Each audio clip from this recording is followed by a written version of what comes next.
Nice to see you all on this rainy day, this much needed rainy day.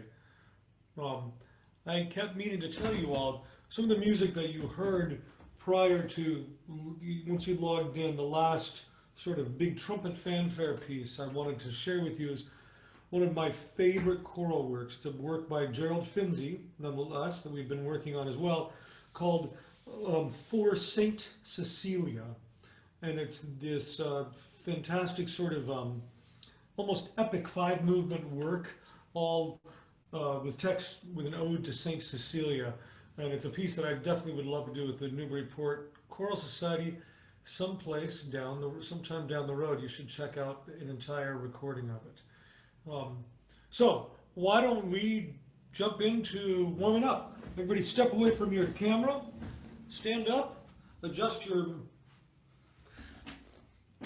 it accordingly.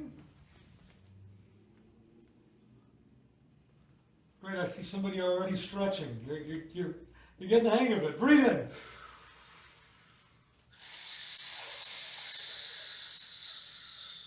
Send in again. Bend down enough. Put your hands out to the side, bring them up, side to side. Wake up. Probably haven't been outdoors today or sitting in front of a computer screen as possible. Shoulders back, bend your knees as you go down and around. As you're doing this, go. Just do some lip trills, get the voice moving. Go. Jog in place, shake it out, get your energy moving again. You can even shadow box if you want. Yeah, give a few jabs, shake out your hands. Great. And go. Clasp your hands behind your back like this. Stretch. Make sure your neck stays high, tall, and breathe in. We're going to do a little thing that I call the chest opener exercise. Like probably all of us, we've either been in front of a computer screen or at a desk or in a car. And when we do that, what happens to our posture? This. Our head goes down, our shoulders come in this way, and we get bad posture, or we're looking at a phone. So what I want to do is we're going to do a chest opener exercise that helps to open this up. When you're going to have to bend your knees a little bit, and you can bend as much or as little as you want to, but what you're going to do is you're going to sort of remove this, squat down, and when you come up, you bring your arms out that way with your thumbs going back, so you feel your chest open up. Bring your hands back down, up. One more time, well, a few more times. That's 3, we'll do 6 of them. 4, 5, and 6. And now your arms are up here, just let them drop. And you feel your chest is up high, shoulders are back, and there's your much better posture. Remember we talked about feeling that you're like a puppet, a marionette, string coming up this way. Good. Repeat after me and say, ti-ta-ta, ti-ta-ta. 3 of them. Ti-ta-ta, ti-ta-ta, ti-ta-ta. 7 of them. Ti-ta-ta, ti-ta-ta, ti-ta-ta, ti-ta-ta, ti-ta-ta, ti-ta-ta, ti-ta-ta. Poo-pa-pa, poo-pa-pa. 3 of them. Poo-pa-pa, poo-pa-pa, poo-pa-pa. 7. Poo-pa-pa, poo-pa-pa, poo-pa-pa, poo-pa-pa, poo-pa-pa, poo-pa-pa, poo-pa-pa. Kikika, kikika. 3 of them. Kikika, kikika, kikika. 7. Kikika, kikika, kikika, kikika, kikika, kikika, kikika. Good. Loosen up that tongue.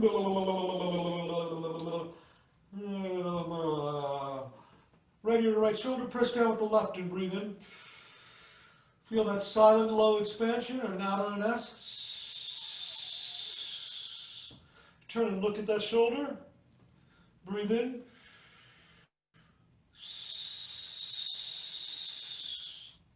Left ear to left shoulder. Press it down with the right. Breathe in. Look at that shoulder. Breathe in.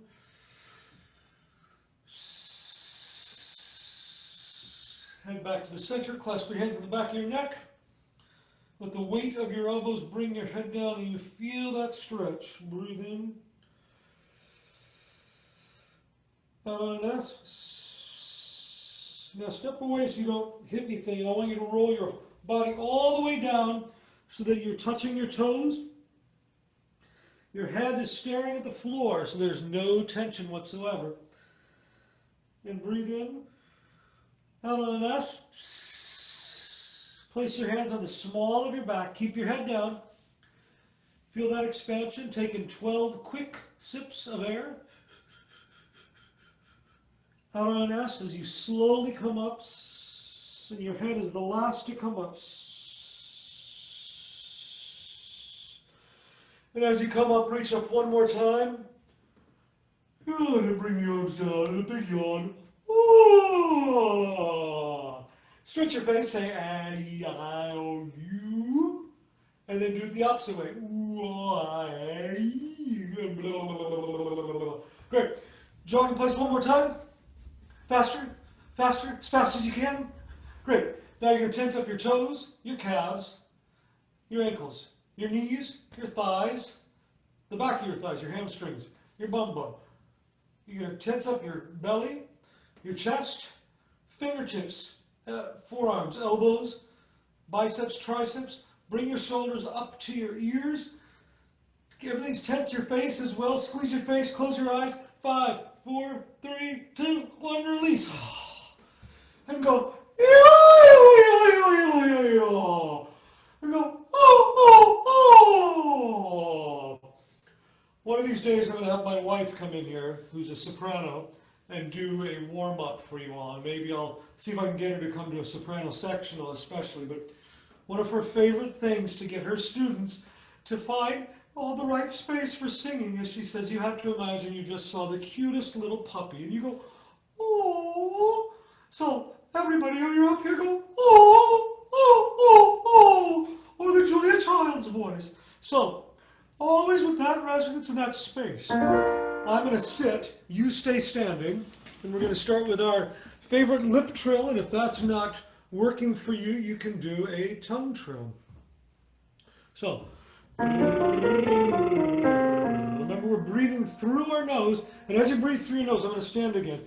Take your hand, place it about right here, so that your thumb's down here at the small, close to the small of your back. And you can even place a hand here so you feel, remember we talked about last week that these muscles right in here are the grunting muscles. Place a hand here and go, oh. We don't want that to happen. It should be all lower abdominal muscles so that there's expansion and energy low in the body. Rib cage expands, but this part is relaxed. So you're breathing through your nose.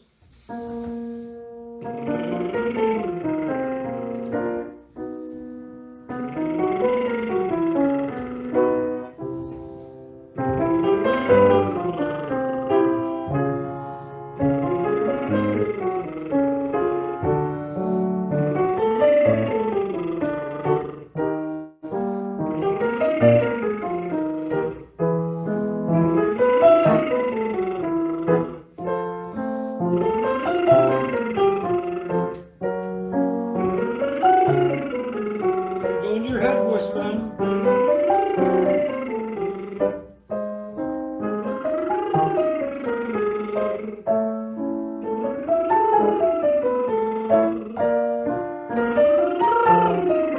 2 more.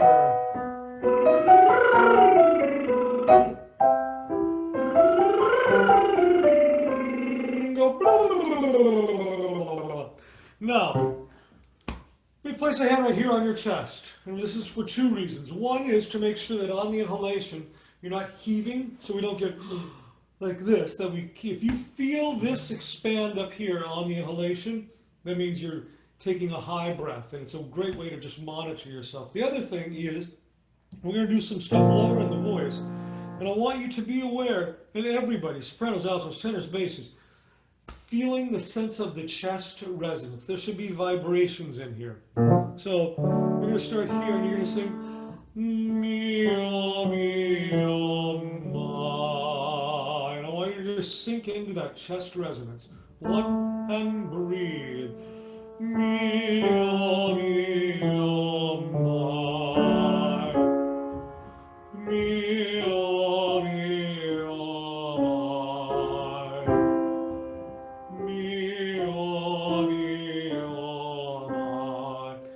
apropos of something we discussed last week, we want to make sure that there's limited action really in the mouth, and then the tip of the tongue again is on the back of the bottom teeth, and everybody just got to say "ee-oi-oi-oi-oi-oi-oi." You see how little the mouth moves. Let's get rid of the M and sing "ee-oi-oi," and breathe.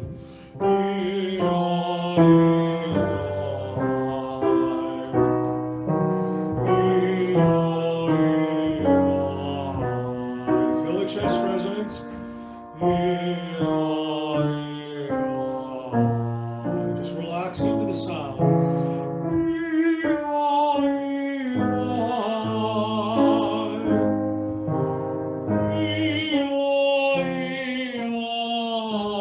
Quiet breath.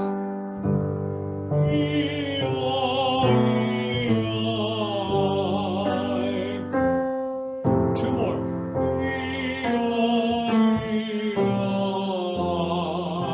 As you do this, relax your head, shake your head no.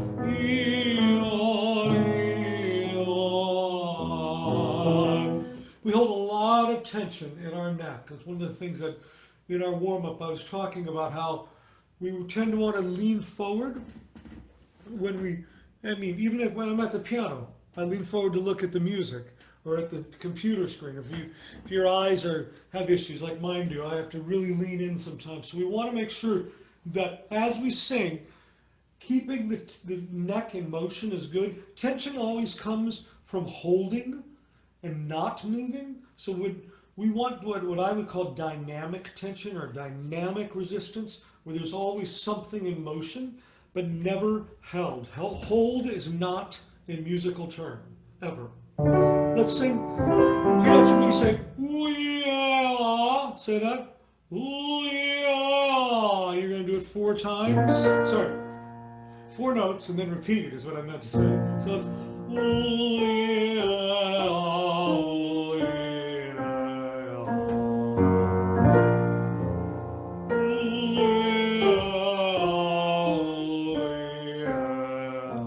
So, putting 3 concepts together here. Number 1, a quiet, low, slow inhalation on the vowel. So you're going to breathe in, ooh, sort of drink in the sound, ooh. And then as we go down, the tongue stays on the back of the bottom teeth, and all the vowels are only made through the back of the tongue, but not with the lips. So that's the second thing. And the third thing, as we get low, allow the chest resonance to enjoy that space. So breathing, tongue, chest resonance. Those are the 3 things. Oh, thank you, Penny. I see this. A dictionary of Ryan quotes. That'll be great for Deborah Zabo. Thank you. Ready and breathe. Oh,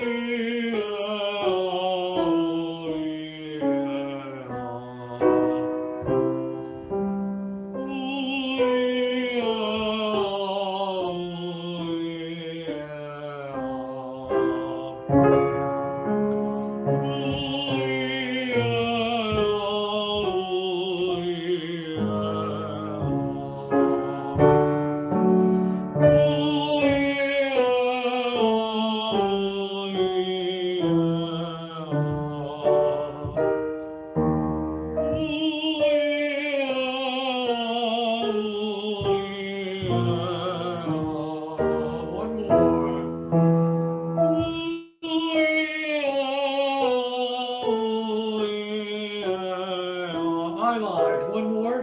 Breathe in the oo vowel.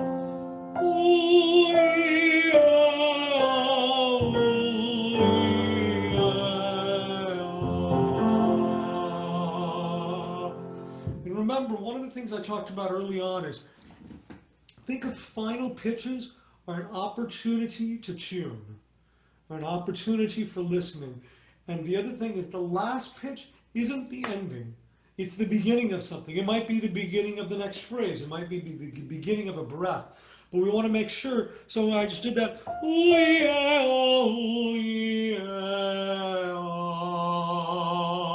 And I'm always releasing up, never and sinking. Let's do something for agility now. Yeah. So is the pattern. So basically, I'm going to demonstrate it in 3 different ways. The first is just scale degrees, if that's helpful for you. So you'll sing 5-1, 5-1, 5-1, 5-3, 5-1. If solfege is helpful, sol do, sol do, sol do, sol mi, sol do. If we want just out of any vowel,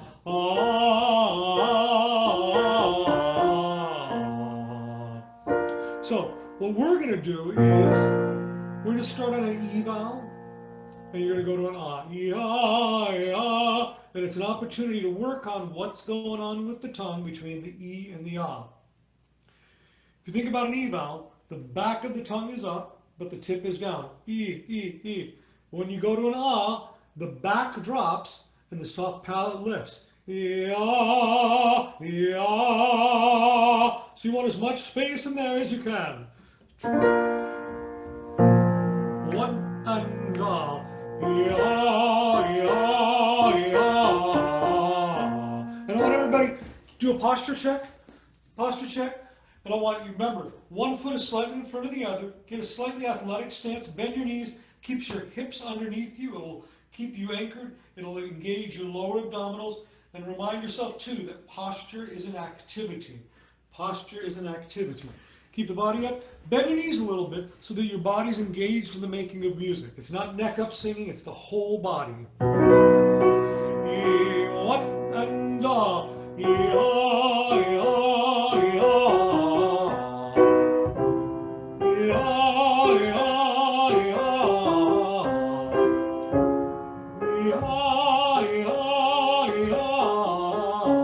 Quiet breath.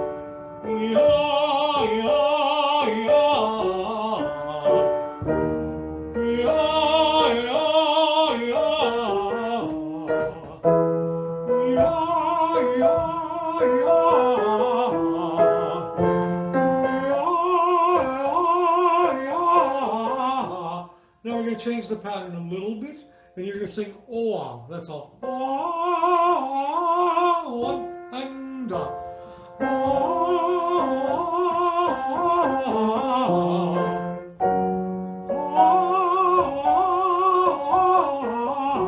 Bend your knees.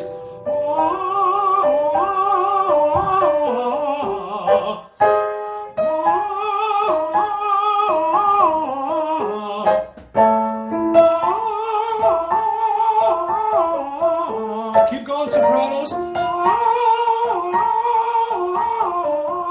And 1 more.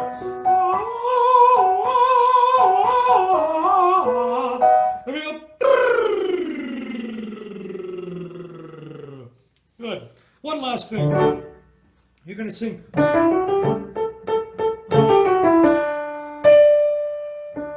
So the pattern is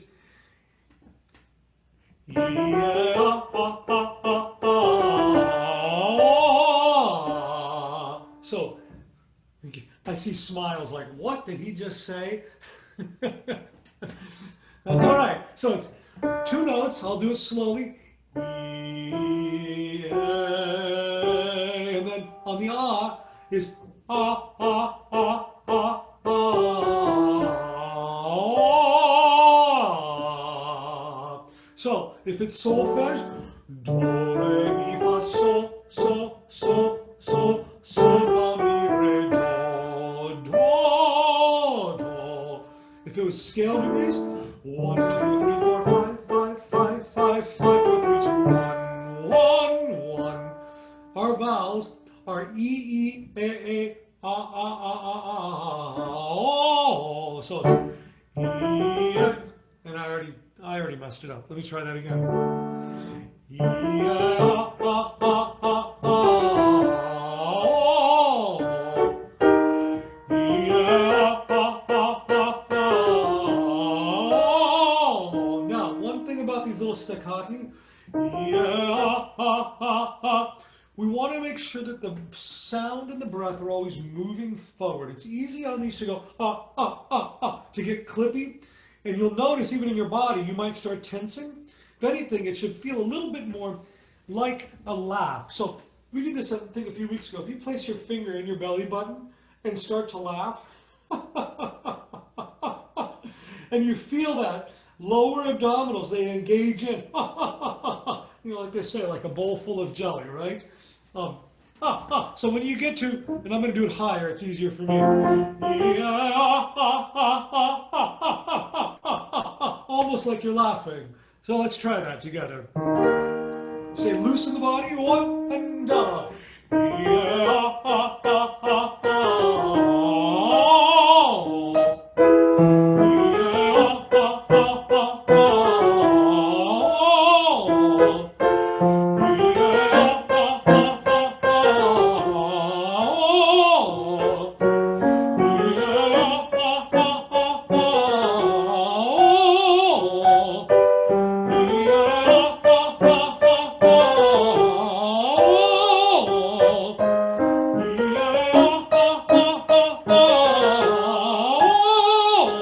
more.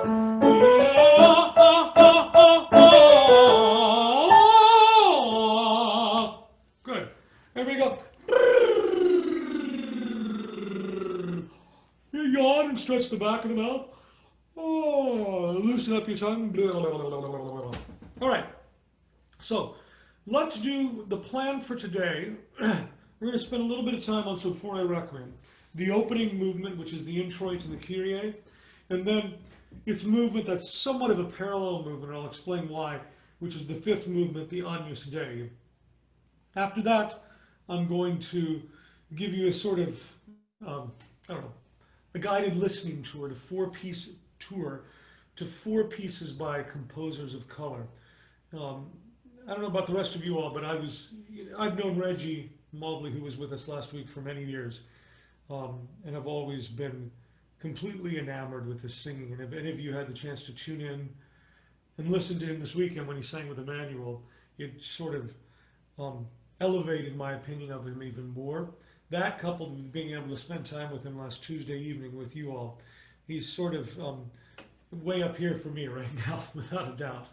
And one of the things I want us to be able to do as an organization is how do we put into action what the things he was talking about, and what is, how does Newburyport Choral Society, how do we respond to this call to action? And I think part of the first thing for me personally is expanding my own knowledge of the music of composers of color, which admittedly is lacking in my knowledge base, and then sharing it with you all, and then programming it. So I'm going to share you four different pieces today. And I'll talk a little bit about them, and then we'll listen to them, and hopefully it will open your mind, and then you can go off and listen to other composers, and I can send you a list of composers of colors to go listen to. I think it's incumbent upon us all to broaden our horizons this way and open our eyes to something beyond, as a good friend of mine called it, the pale and male composer database that we're all used to functioning with, and to open our eyes, as it were. So the Four Requiem. Let's look at the very first movement, which is the introit and Kyrie.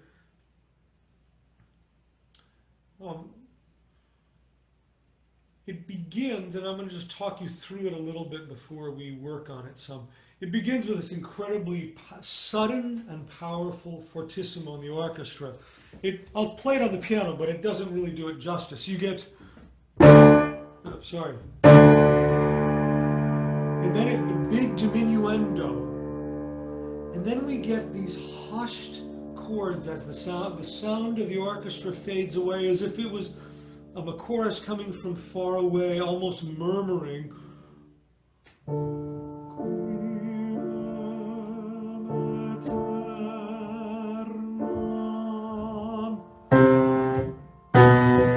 And we get big chords after that as well. And there's something about, for me, this has always sort of depicted this idea of I imagine this sort of timeless procession of generations of humanity who have died centuries ago. And if any of you have small children, maybe you know the movie Coco, which is about this Mexican holiday Dia de los Muertos, which is the Day of the Dead, it's basically All Souls Day, and it's a big holiday in Mexico where they celebrate. Susan and I took the kids to the Topsfield Drive-In last Saturday night. It's on the Topsfield Fairgrounds, and they were showing Coco. And as I was watching this, I started to think, oddly enough, about the Fauré Requiem and this moment at the beginning where it's like all these souls of those who have died centuries before us are appearing in front of us. Um, and it's this sort of unexplainable procession that happens. And then, which we've talked about before, it happens in the Agnus Deis, this et lux perpetua that happens at measure 7, where you get these big block chords, and then it goes to where there's no third. We hear F major, which would be where there's that third, but he doesn't do it in allowing the light to shine through. So we get et lux perpetua.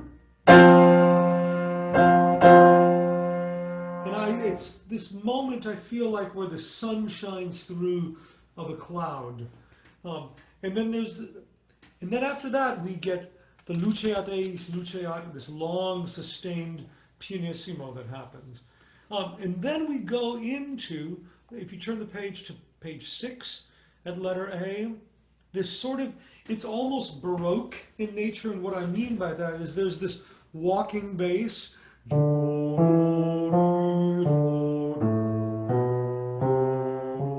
And it repeats.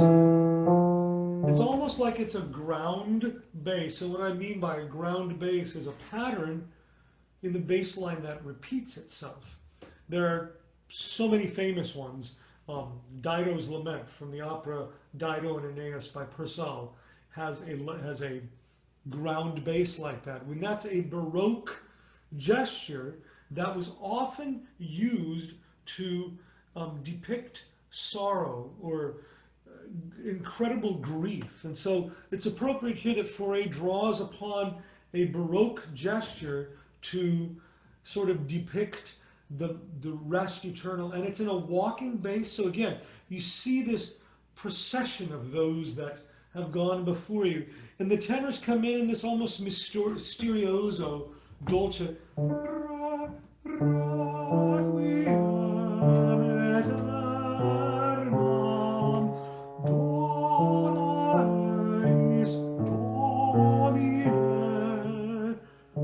Etc. And then at the end of that section, if you look on page 7, then the sopranos get their turn. And again, it's a sort of walking bass line as well. And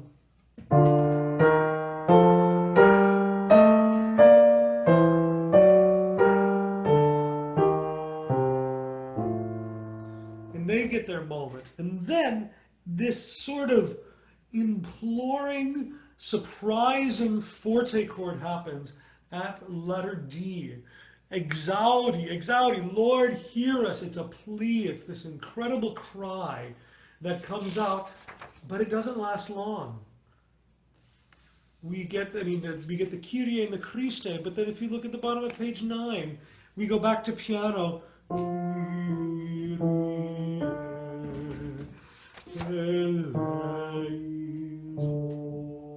And it just sort of goes back to as it began, almost like it's a Gregorian chant in a way. So what I want to do right now is I'm going to take a little bit of time to listen to a recording of it and go ahead and sing along, pick a part and sing along to it. And then we're going to come back and we'll use that rehearsal arts track that I have where I can highlight one voice part. And then if there are any, feel free to send Penny a question if there's a spot you want to go over again, etc. That would be absolutely fine. So I'm going to share my screen here. And we will listen to a recording of the opening of the Fauré. Is that forte chord that disappears?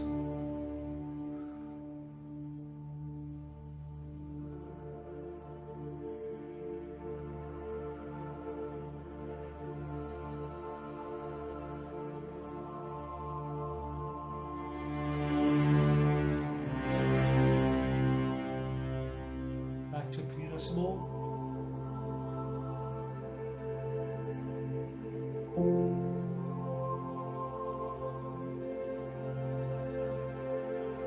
Forte in the orchestra.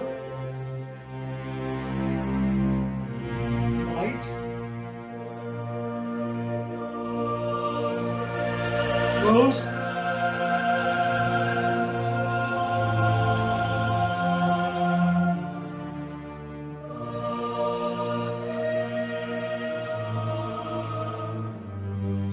Back to piano.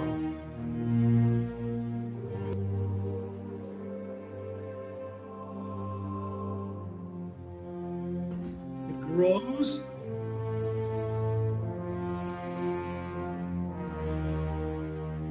Pianissimo.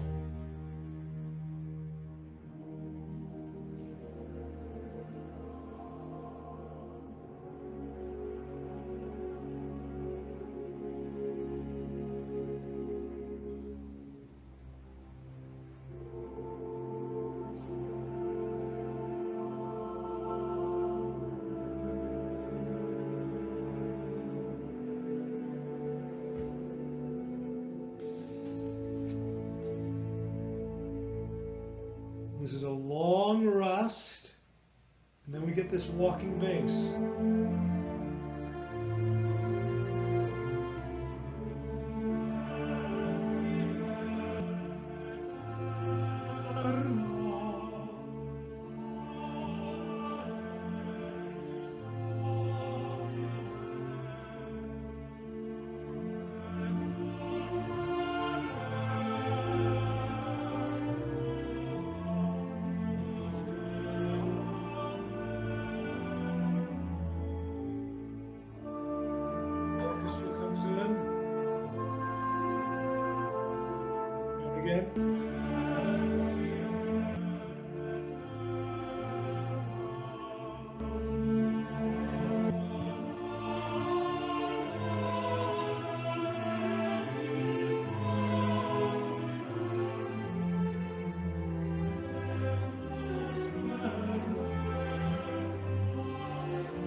A sudden loud chord in the orchestra.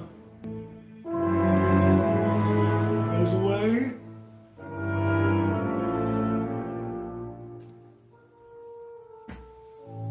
And then almost like a children's choir. Sopranos.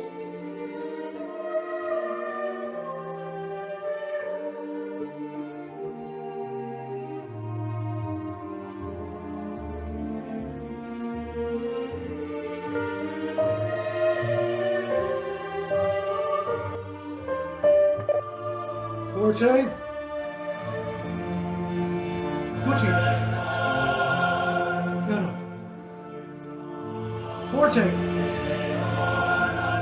Piano. Now forte.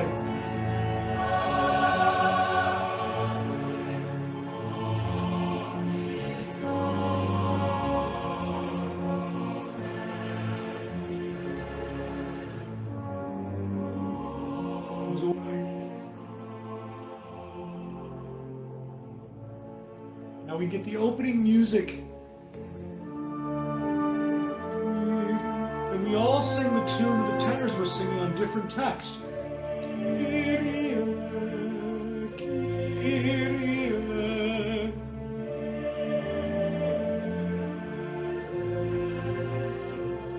Basses enter.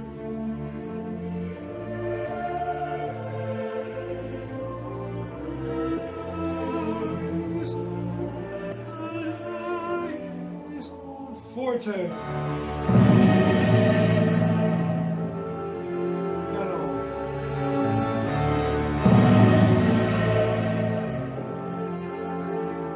Piano.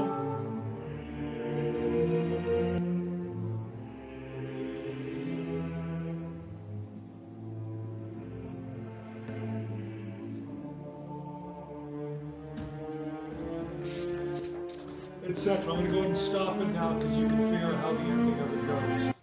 Let's stop the share here. I wanted you to look at a few interesting chords. If you go to the very first page, the bottom of the page from Luceat, It's measure 13. I just want you to listen to what happens here once. I'm going to do it slowly. It goes 1.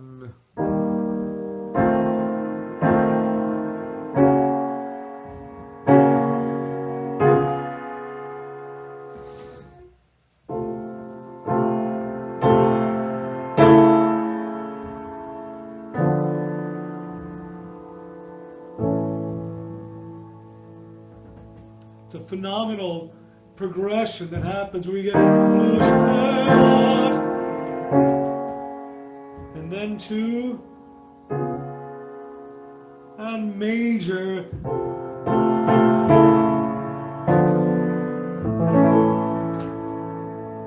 So I want to have everybody at the very beginning. I want to have you jump. Actually, you've heard that first page. Can we go, please? This is page 7 at letter D. D as in David. And what is it? So, what I'd like to do at the X Audi, let's take just the gentleman first. Bass 1, bass 2, tenor, 2, 3, 4. X Audi.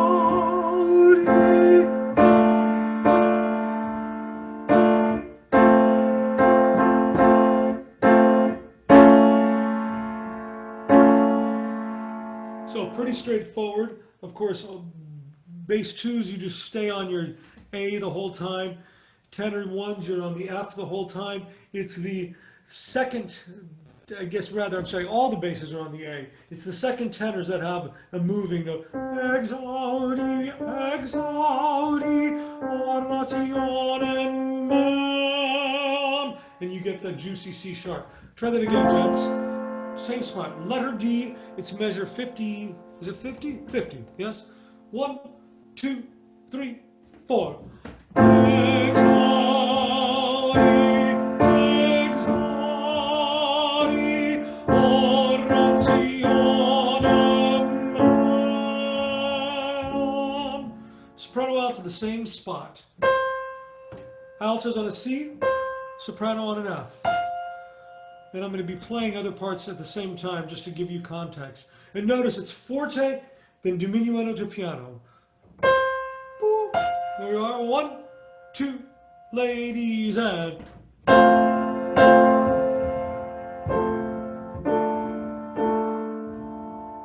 forte.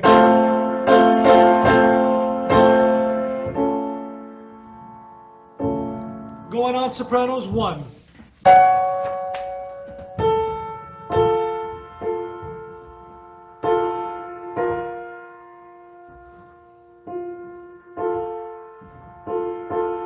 And 1.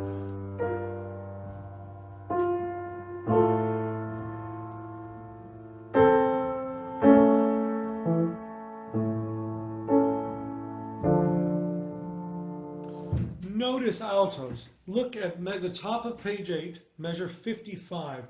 You have an E sharp. An E sharp is the same note, essentially, as an F natural. So, when you go from measure 55 to measure 56, you really don't change pitch. You're on, I'll play with the soprano line. If I could play the right note. Take 3. There we are.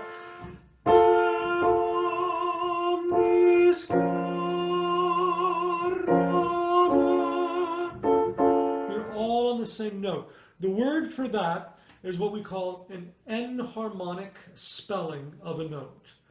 Enharmonic, E-N-H-A-R-M-O-N-I-C. So just note that that E sharp altos is the exact same pitch as the F natural. Gentlemen, can I take you to the bottom of page 7? Measure 54. Bass, second tenor, first tenor, on odd. 1, 2, 3, 4, 1.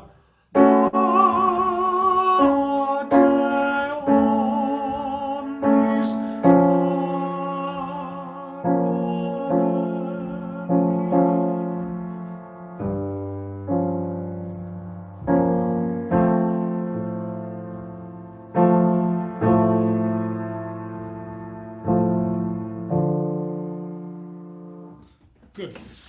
Those are the two hardest sections. What I want to do now is I'm gonna play one of these rehearsal arts tracks that I have, and I'm gonna highlight the alto part simply because we just had a sectional with them, so we can build upon that. So I'm gonna start. I'm gonna fast forward, I believe, in the introit and Kyrie to a good spot.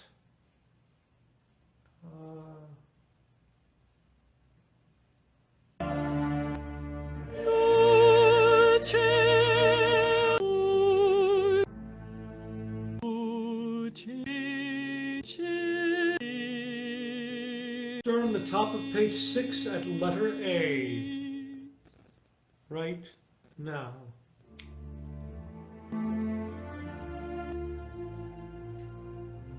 Tenor.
Sopranos breathing, sing.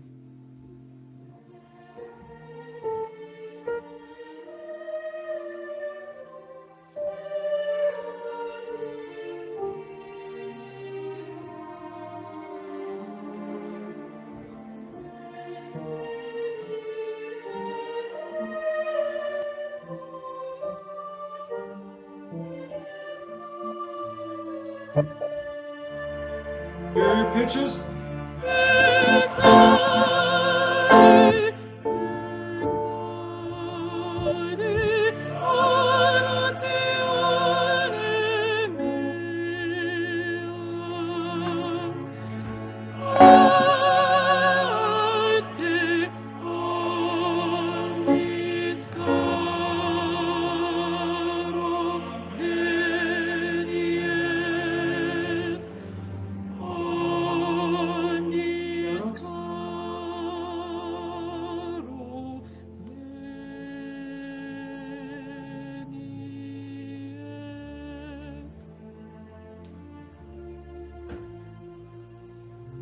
Tenor, alto, soprano.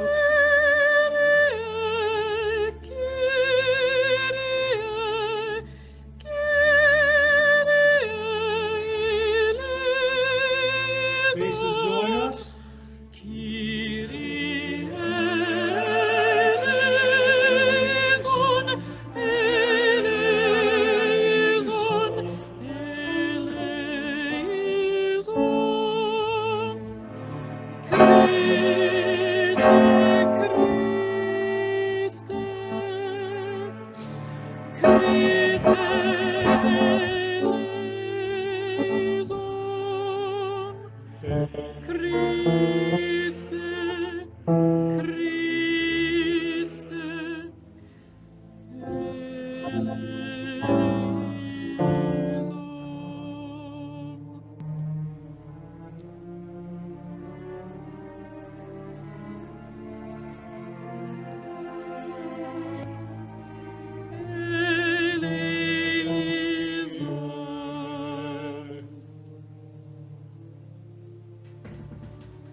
let's jump ahead. Unless are there any? Let me check the chat button here.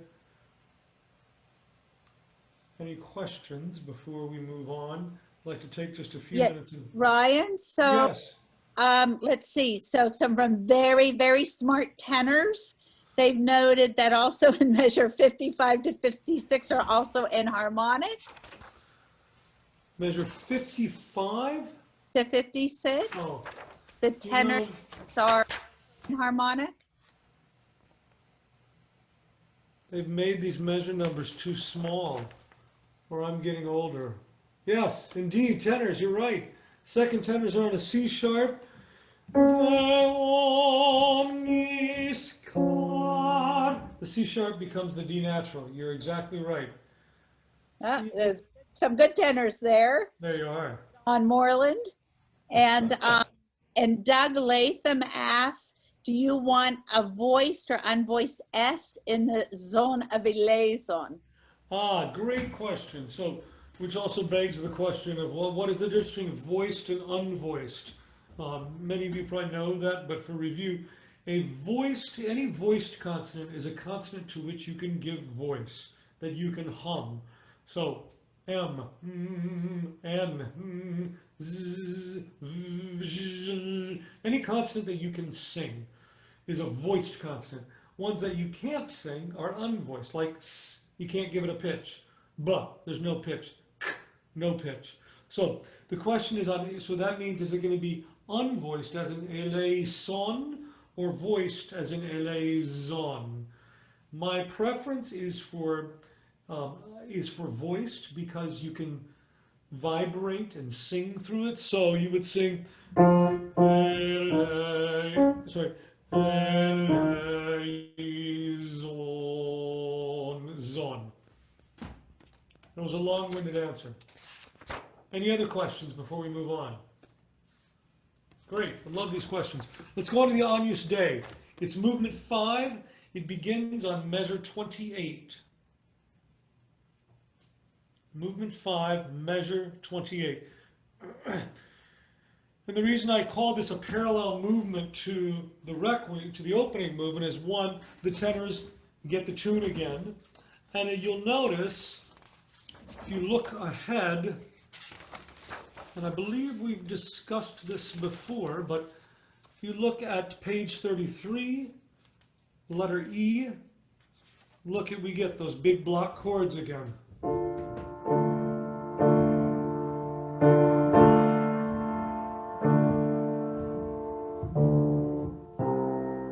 It's the same as the opening was. The big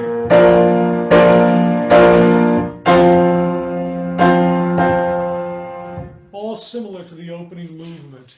So that it's almost as though you've learned the whole last 2 pages of this, and the tenors sing the opening, and we talked about this before, this incredible moment at letter C where the light finally shines through.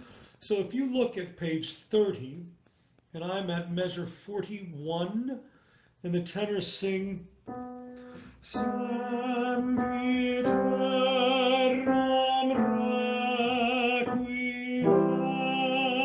and the sopranos come in, and time stops. It's like that little ray of light has shined through, and it helps us change keys from C major to A flat major. There's something special when you go down from that to, it's almost like the sunrise, or that it's been a cloudy day and that sun pokes through at that moment. So let's, since we have indeed looked at this briefly before, what I'd like to do is just go ahead and jump ahead, and we'll do a, I'll play for you a version of the Agnus Dei that has, let's see, we want to be equal out a lot. And here we go.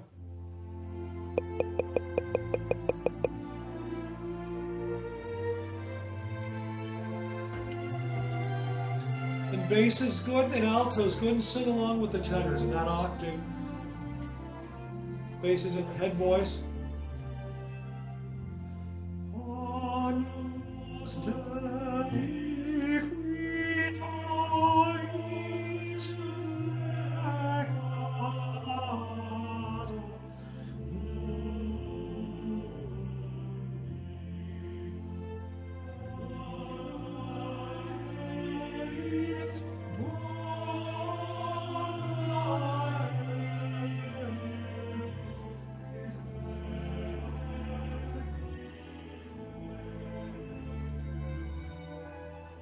I'm going to pause here so that I can play this next bit of chords for you. Basses, tenors, altos, sopranos. And listen to it. We get, so basses and altos stay the same pitch. Tenor, soprano, you resolve downwards. And then the next chord, which is kind of crazy, this nice little cluster here.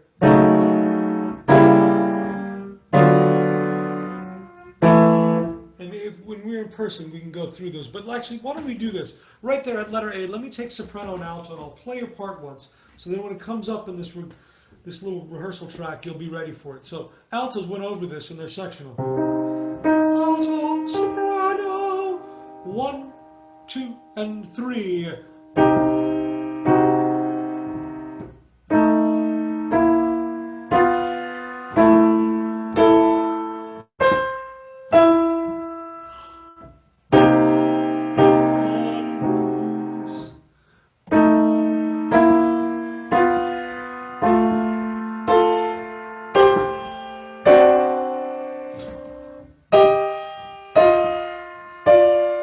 One.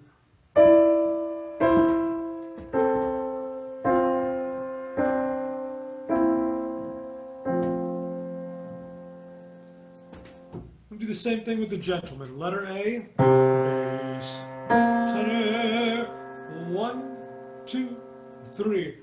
Agnus Dei, Agnus Dei, qui talis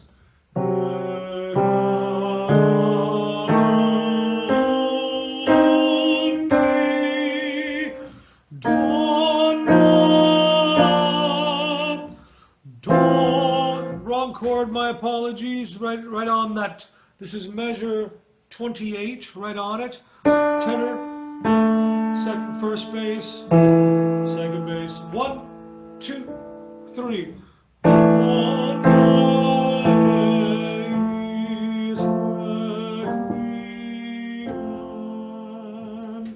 So, I'm going to go ahead and go back and play this, and this is one measure before letter A, the top of page 29, with the second bass part highlighted.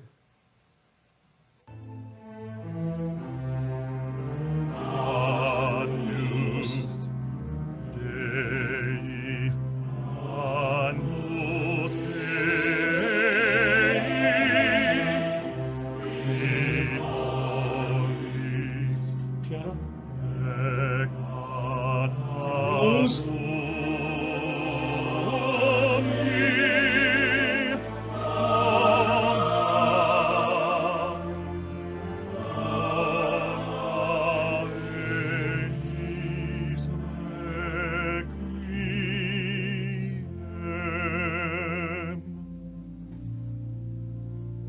We'll go on.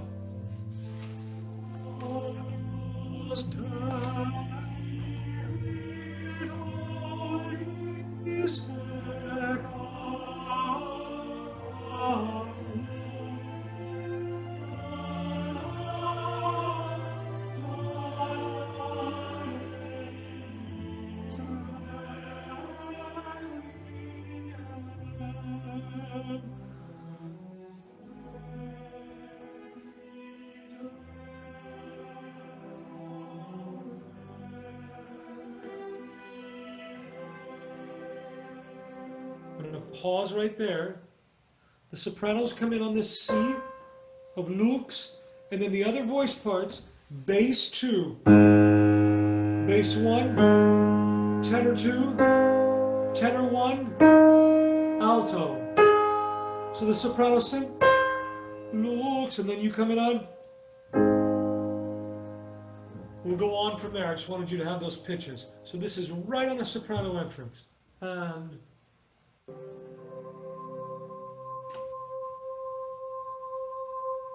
everyone.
I'm going to pause there also to point out one other thing as it relates to this idea of the enharmonic spelling that the tenors, that the altos had to learn and the tenors caught that they had as well.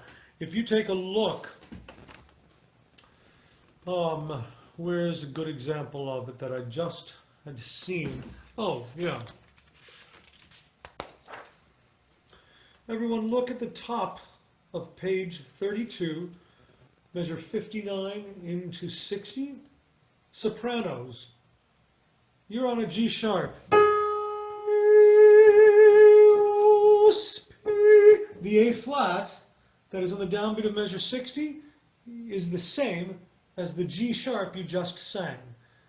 And this time, and in this edition, the editor actually gives you the enharmonic spelling there as like a, sort of a warning. Likewise for the tenors, you're on a G sharp, and the second tenors stay on that. First tenors go up to basses. First basses, you're on a D sharp, and then you go to an E flat, same pitch. Altos, same thing, you're on a D sharp. Downbeat of 60, you go to an E flat, exact same pitch, enharmonic spelling.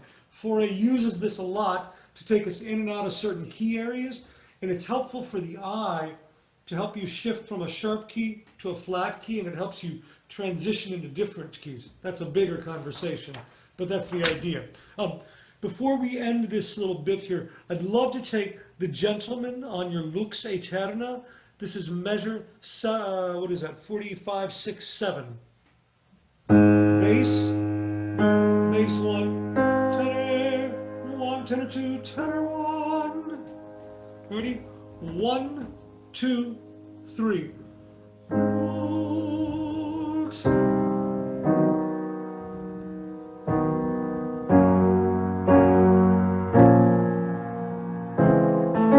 Sorry.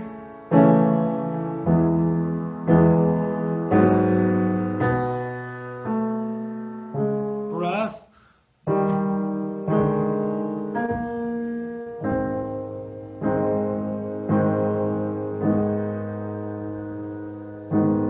Etc.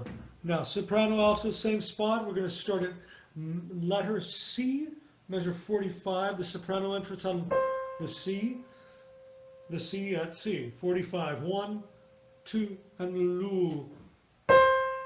2, 3, 1, 2, alto.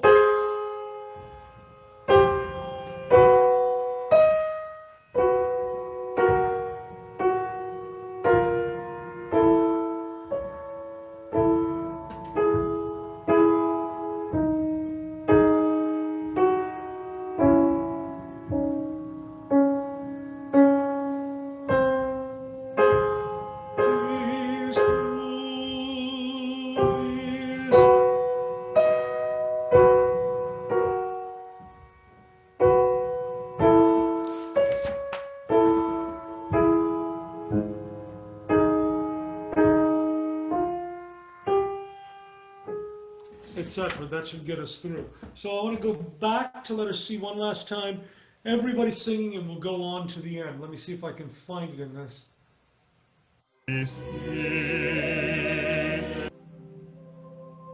We're right there. Great.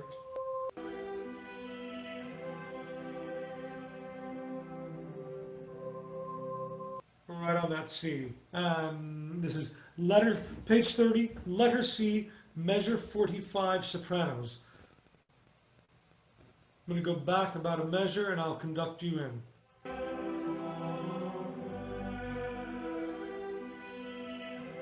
Two, and soprano breathe.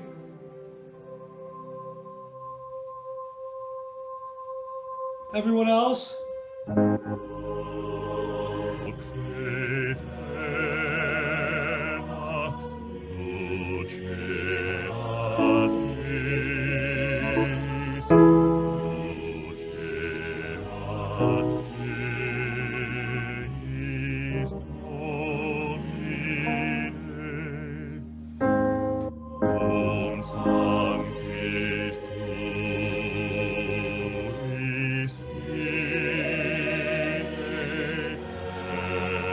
Lift.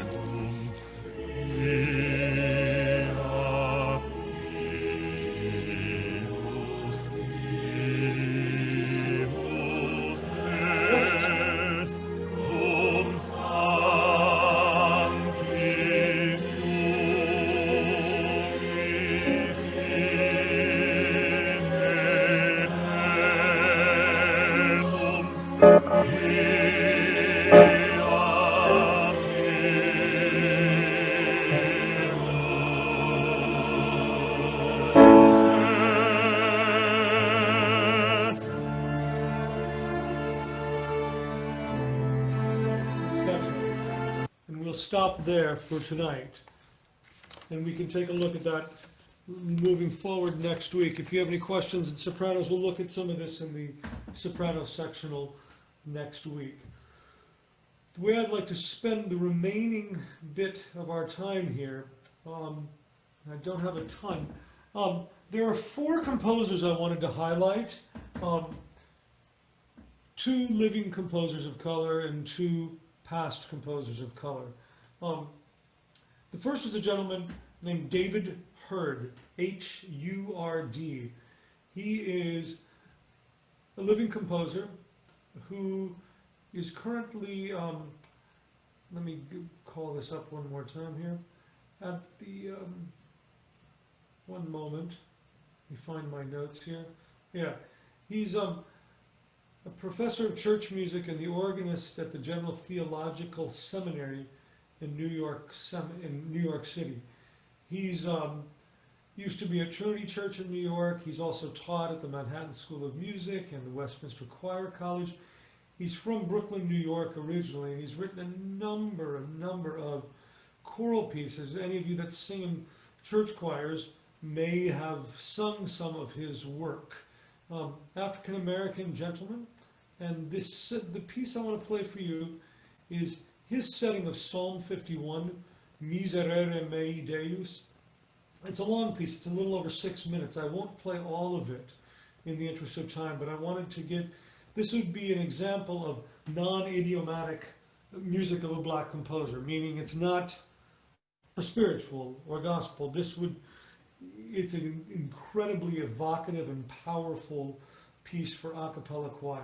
Let me share my screen and I will play this for you. Again, it's by, and you'll see that it'll come up, but it says it's by David Hurd, Miserere mei Deus. Can we see my screen? Can I get a thumbs up from somebody? Great, all right.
This piece is clearly, if anybody knows of the really well-known setting of the Miserere Dei by composer Allegri, which is often sung in churches on Tenebrae, the Wednesday before Easter. This is inspired by this sort of almost like an Anglican psalm chant setting, and the Allegri has these soaring high notes for the soprano, which you could hear him obviously calling to mind that one. The next piece I wanted to share for you, and this is one that I believe I've mentioned before. There's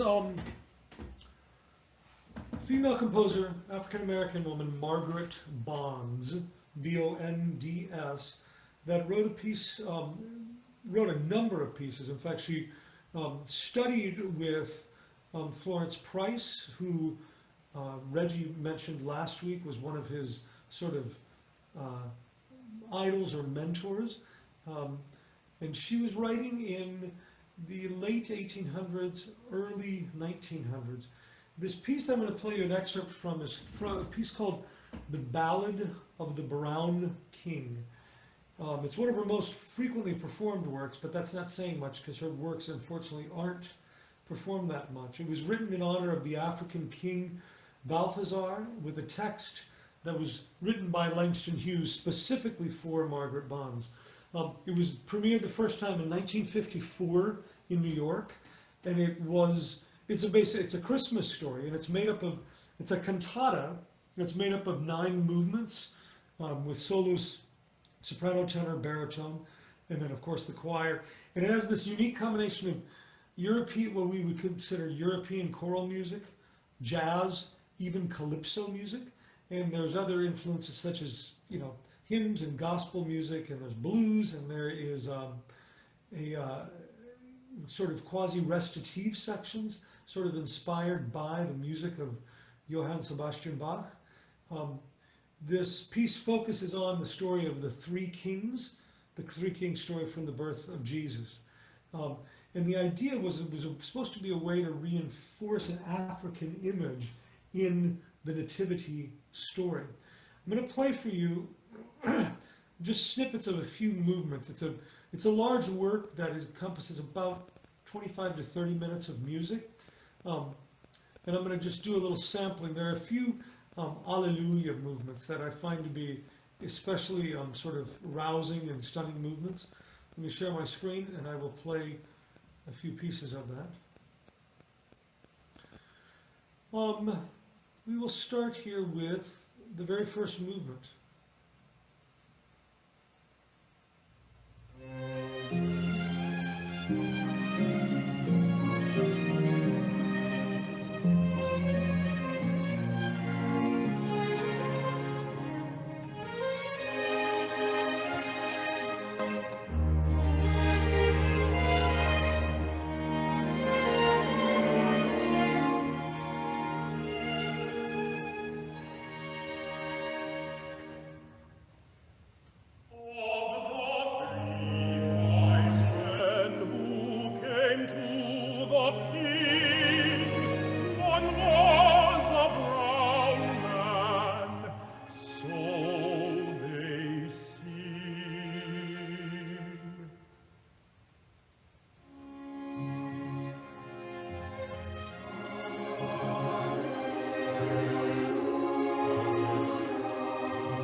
Get the sense, this sort of Americana expansive sound. I want to play this third movement, which is a brief Alleluia movement that the choir sings. Sing Hallelujah, Hallelujah, Hallelujah to our King. Sing Hallelujah, Hallelujah, Hallelujah to our King.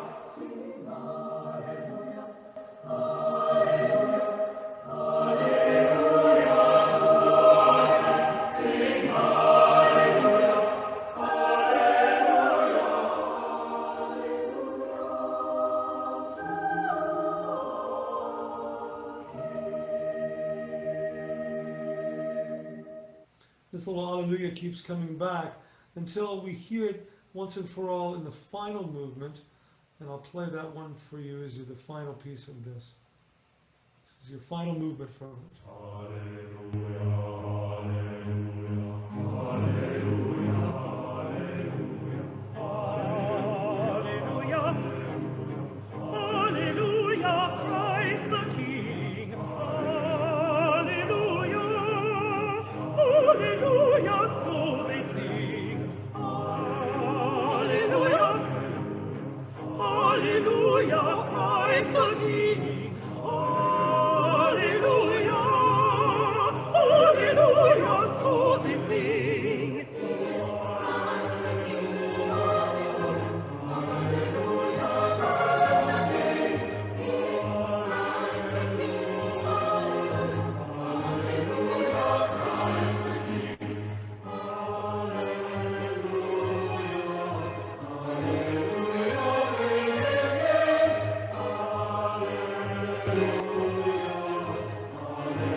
So this is a whole cantata Ballad of the Brown King, which this recording obviously is available on iTunes if you're interested in looking more of Marguerite Bond's music.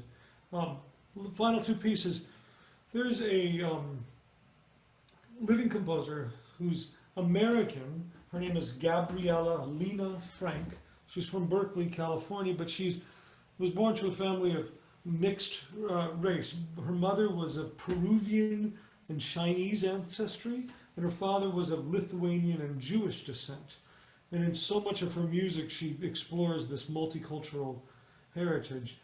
She says she was inspired by the works of Bela Bartok and Alberto Ginastera, and is sort of a musical anthropologist, as it was. She's traveled all over the world, especially in South America, and she's done a ton of study on the folklore of Latin America culture, and incorporates different poetry and mythology and indigenous musical styles into what we would consider Western music, or a classical framework that we're used to hearing. She was composer in residence most recently for the Houston Symphony Orchestra, and the piece I wanted to play for you, but I couldn't find a recording of, that I had the opportunity to actually see performed live, was a piece called The Conquest Requiem. If you ever have the opportunity, it's an amazing piece, and something I'd love to do with Newburyport Choral Society as well. And it takes Peruvian poetry of sort of people speaking out against for social justice. And the Houston Symphony Orchestra premiered it in 2017, and I was visiting family at the time and got to hear this piece performed live. An incredibly powerful piece that infuses all these different elements of Peruvian music, there's Lithuanian, there's some Chinese music. It's this real melting pot of musical resources that she calls upon. The piece I want to play for you all is comes from a set of two pieces called Two Mountain Songs that was actually commissioned by the San Francisco Girls Chorus and the Young People's Chorus of New York City. However, the recording I'm going to play for you is by the men's group Cantus, which is out of the Minneapolis area. It's an all men's choir. And these Two Mountain Songs draw text again from a Peruvian writer and folklorist, Jose Maria Arguedas. And they were preserved from anonymous poetry of they're called the Quechua mountain people. They were descendants of the Incas. And the second movement of this work is called Picaflor Esmeralda, and what it means is the emerald hummingbird. And again, this is by Gabriela Lina Frank, and what you're going to hear is Cantus Men's Choir, well, a quartet from Cantus singing this piece. Well, I'm going to start it over. Oops. Here you are.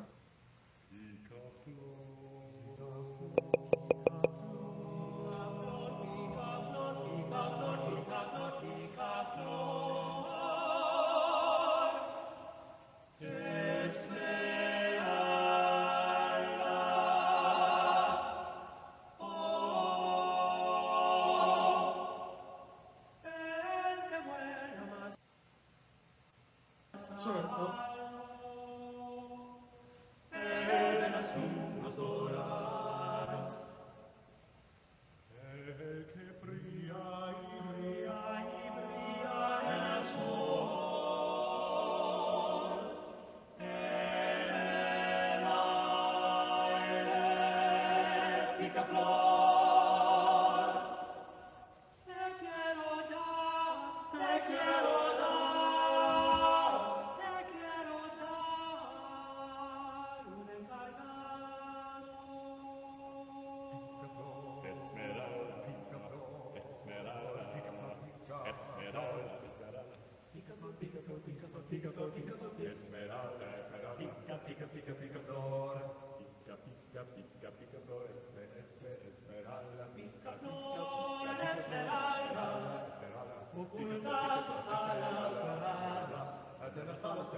Mi padre, mis padres,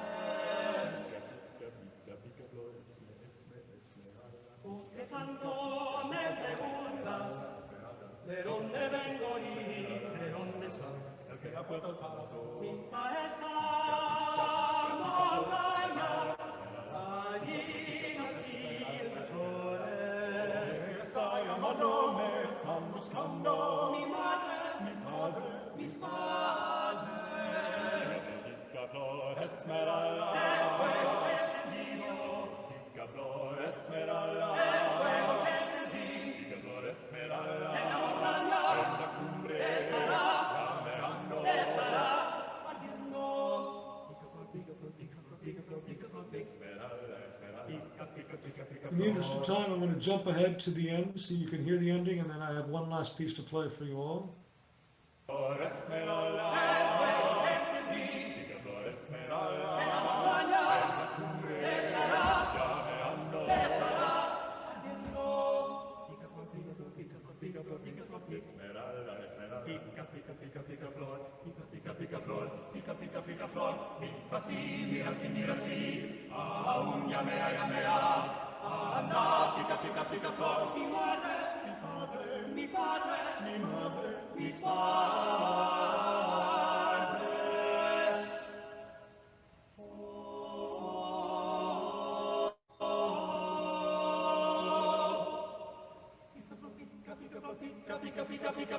Pica flor.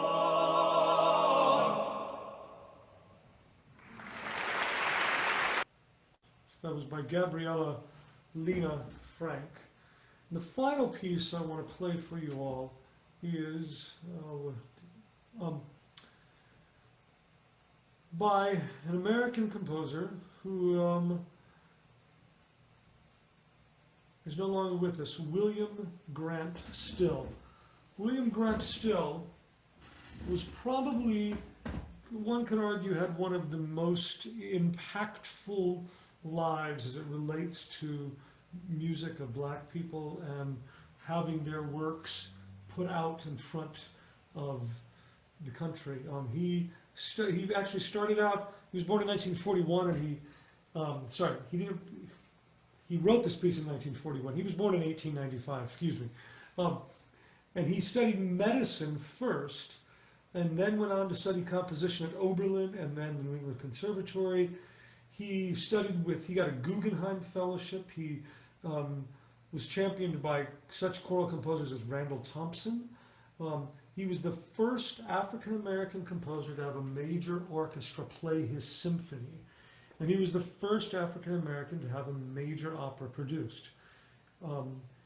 He was commissioned in 1941 by Sir John Barbirolli to celebrate the 100th anniversary of the New York Philharmonic. And he wrote a piece, he was drawn to, let me back up.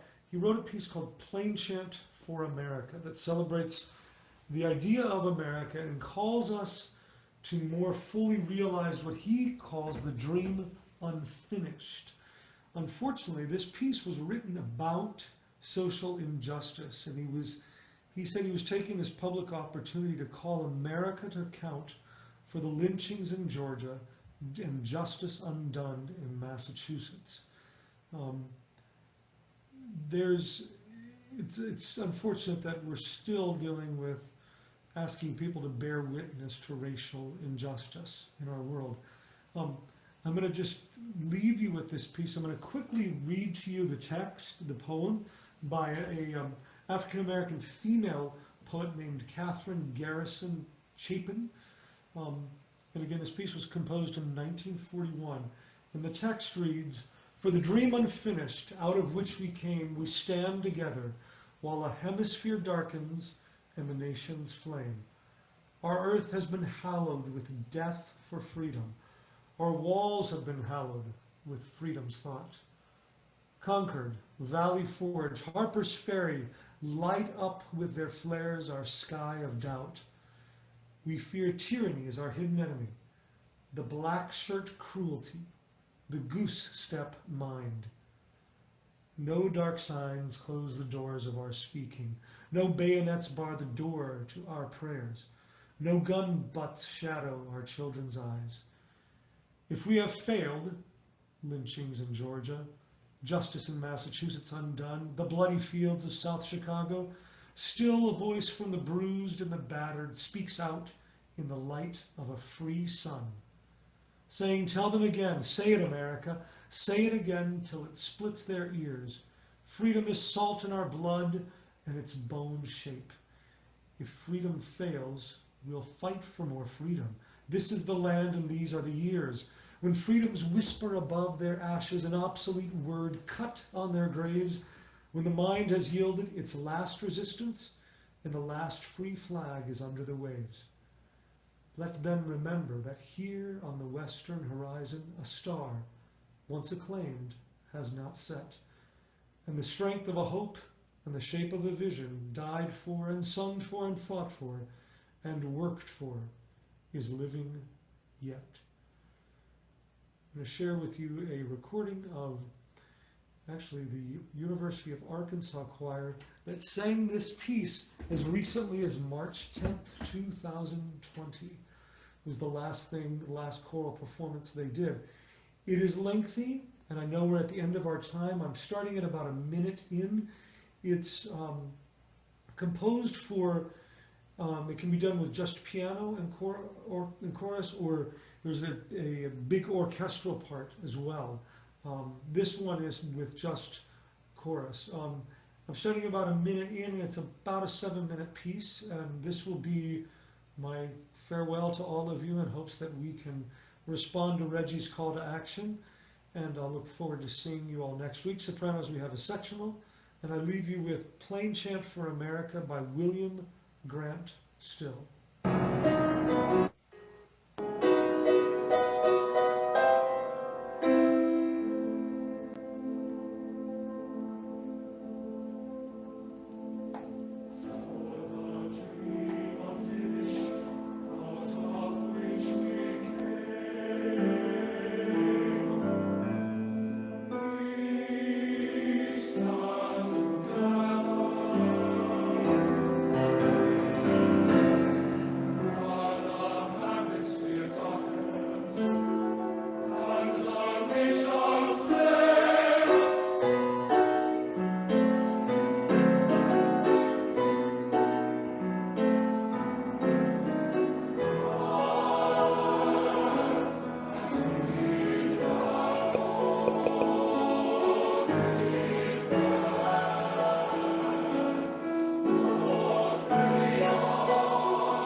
lynchings in Georgia,